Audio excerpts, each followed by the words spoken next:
said to him, I am God Almighty. Walk before me.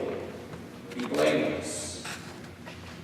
I will make my covenant between me and you, and will make you exceedingly numerous.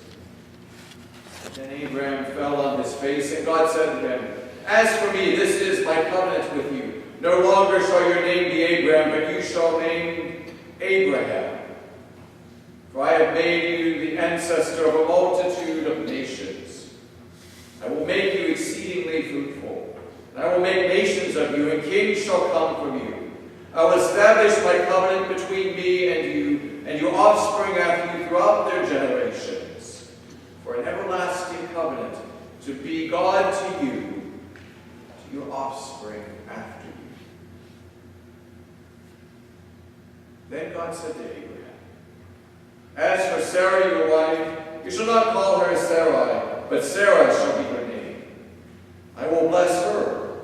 Moreover, I will give you a son by her. I will bless her, and she shall give rise to nations. Kings of peoples shall come from her. In many and various ways God spoke to his people of old by the prophets. But now in these last days, he has spoken to us by his Son.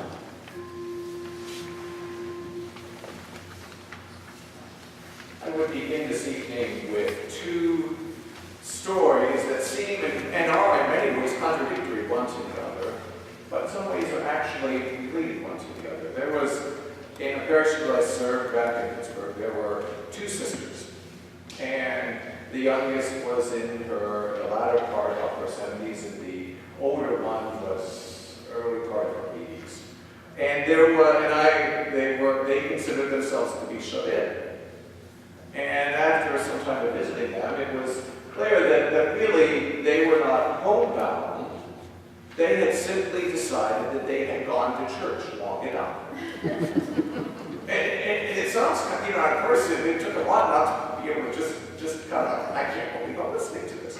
But they literally had decided they had gone to church long enough that it was now the pastor's obligation to come and visit them.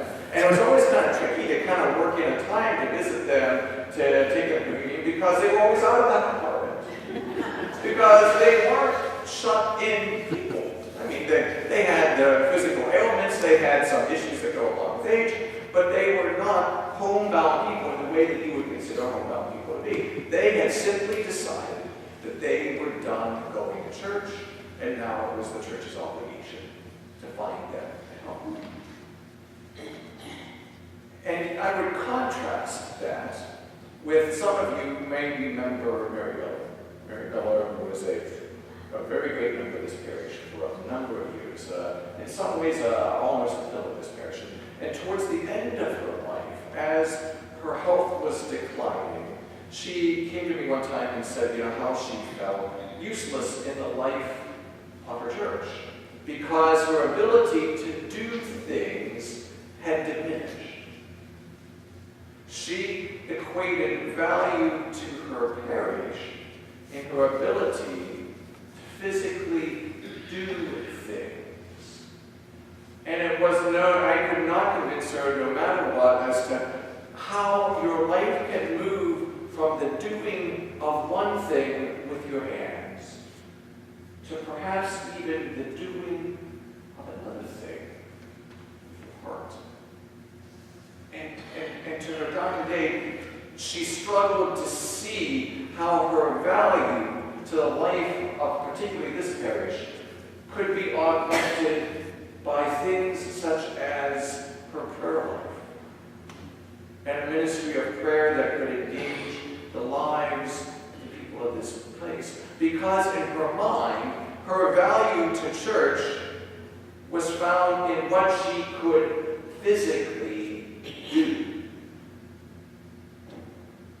Now, it would appear that on the surface, these two stories are contradictory. Right? You have two sisters who had ability, but no desire.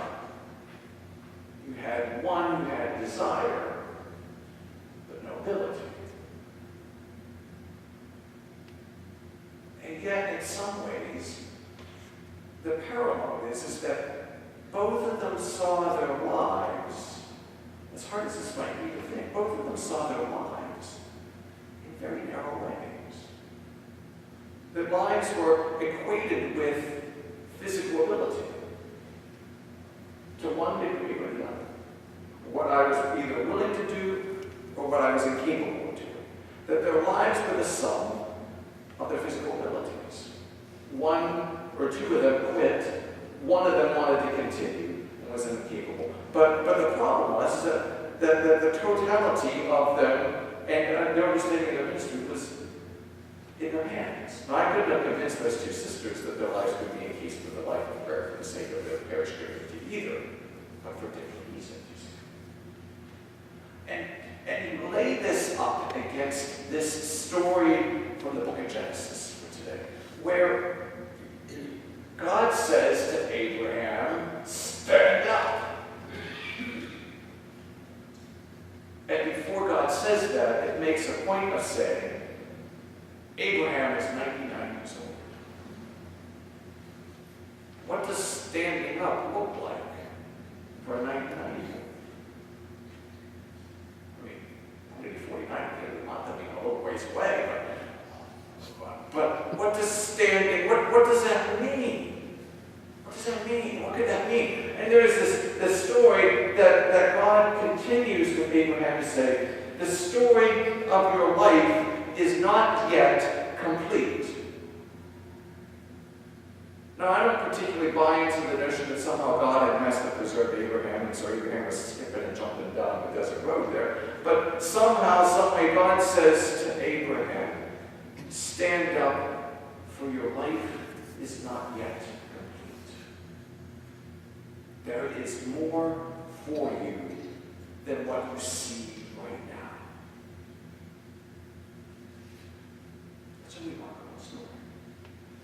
And if we think about our lives for a minute, it's a remarkable story because it's different than the stories that we tell ourselves. There's points in our life when we're too young. There are points in our lives when we are too busy. There are points in our lives when we are too old. And which one do you find yourself in tonight? Are you too young? Are you too busy? Are you too old? And yet, to a man who was both old and living in the culture in which he found himself undoubtedly busy, here is this story that your life is more than you thought it was. That there is more to your life than what you see right now, even though it might look like you have lived a full life. So what do you say to something like that? And well, we're not Abraham. Well, maybe God did something with Abraham. Well, you know.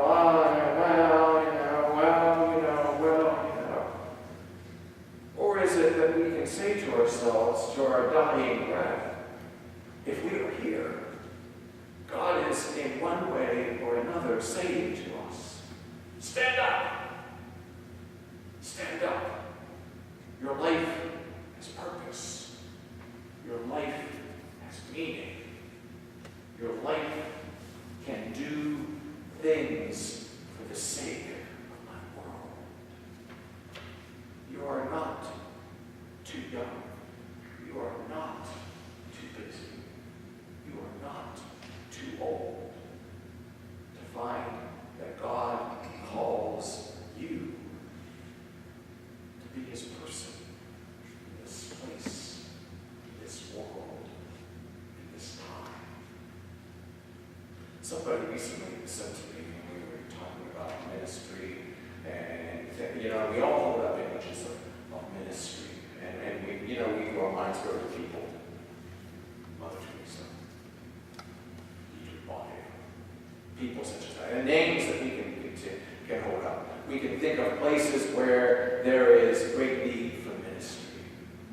Ecuador, Haiti, Sudan,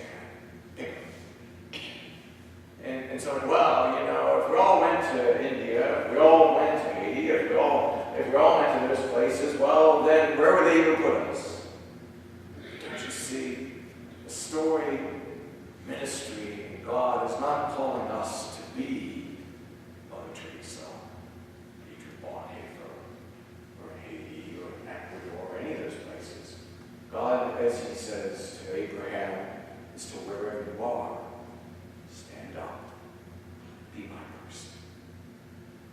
God merely asks us to stand up in the place where we are, to leave our excuses behind us, and follow his call. I would assure you, God doesn't need your lives in India.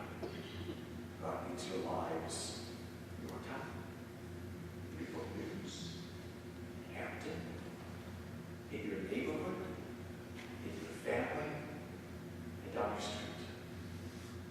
Stand up, be God's person, wherever it is, and in whatever way is open to you. May God give us His Spirit, that it will give us strength to heed God's call in the ways that are possible for us, being the people God imagines